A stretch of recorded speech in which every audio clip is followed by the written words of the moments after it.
Situația din Iran nu justifică relaxarea sancțiunilor asupra petrolului rusesc, au spus-o la unison președintele Franței și al Ucrainei.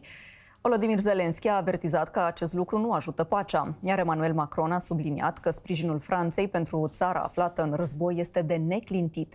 Statele Unite au decis ieri să permită timp de o lună vânzarea de petrol rusesc aflat deja în tranzit pe mare. Volodymyr Zelensky s-a aflat în a 11-a vizită la Paris de la invazia rusă.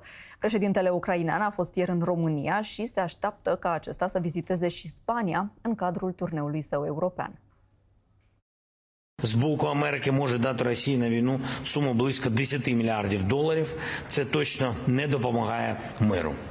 І тому рішучість Євросоюзу, рішучість інших партнерів в світі зараз має зберігатись, має працювати так, щоб у Росії не було додаткових ілюзій.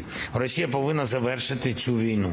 Що зняття санкцій призведе до в будь-якому випадку до посилення позицій Росії. Вона витрачає гроші від енергоресурсів, від продажу на зброю, і все це потім летить проти нас. А логіку ми чуємо сигнали, що це для того, щоб стабілізувати ситуацію, але, на мій погляд, логіка є зовсім інша. Rien ne nous détournera de l'Ukraine, des efforts que nous y faisons, laquelle fait face depuis plus de 4 ans avec une ténacité et un courage remarquables à l'agression de la Russie.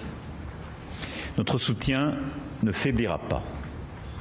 Et pour ce qui est du G7, la position commune a bien été le maintien des sanctions à l'égard de la Russie. Et pour ce qui est des Européens et de la France, c'est le maintien des sanctions. Et la situation ne justifie en rien de lever ces dernières. Donc je